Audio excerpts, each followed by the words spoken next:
When you start to see people like Bill Gates gobble up farmland, and you read what his foundation says about farming, when they say that we're going to have a particular type of agriculture, they want large blocks run by the government or by private consortia where they say we're not going to have animal-based proteins, we're not going to have stockyards, we're not going to have turkey farms, we're not going to have chicken. The academic mind always has the answers, but never in the real world. And they do a lot of damage.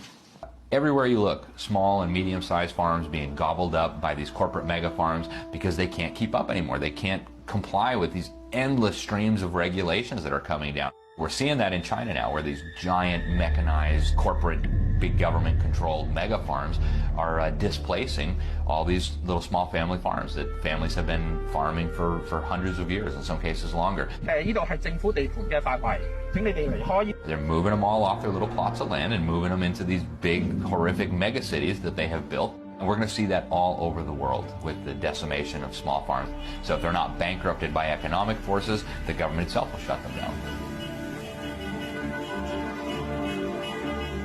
Everything is falling apart. There is a shortage of food.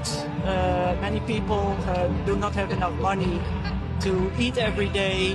Everybody's out here today because they understand that when our government actually expropriates our farmers, you know, we're all next. Not just Holland is now facing these types of regulations, but you can see the attack on farmers all over the world. It's an agenda that is carried out on a global level, that is being pushed through government officials in respective countries. This is precisely how the globalists have managed to take over national parliaments and national governments. 20 countries equal 80% of all the emissions. You solve the problem to start with by making sure all of those 20 countries are doing what they need to do. We have to pull them to the table and leverage further. So how do we get there? Well, the lesson I've learned in the last year is money, money, money, money, money, money, money. They're following a script where they are thinking already from the perspective of a global, bureaucratic, quasi-totalitarian system of governing, system of rule. This is an agenda, and all these countries are implementing the same policies. So they've targeted the farmers because that's the agenda.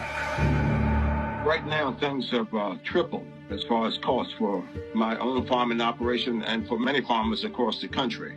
And I think you're going to see across the board higher food prices. Food prices are already up dramatically this year, last year a little bit too, and we might see more empty shelves in America. Even the president is promising food shortages in his conversations, so there's no need for this to be happening. You know, the people are the ones that are going to be hurt. You know, not just farmers, you know, trying to make a living. It's going to be the food supply of this country, which is a staple of our security of our nation, being able to grow the grain and the crops that we do, that not only supplies us, but our allies and other trading partners around the world. We have 8 billion people on the planet now, and that's sustainable if they allow agriculture to continue to be mechanized and genetically altered. And I don't think they understand that if they tamper with that, you're going to have people go hungry. We are headed into, I think, a time of very significant food shortages.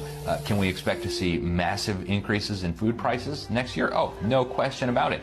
So I think the end goal of the war on farmers that we're seeing, which is guided at every step by the Sustainable Development Goals and Agenda 2030, is going to be a total consolidation of agriculture, a total consolidation of the food supply, and as every communist tyrant of the last 100 years has understood, if you control the food, you control the people. I think that's ultimately the end goal.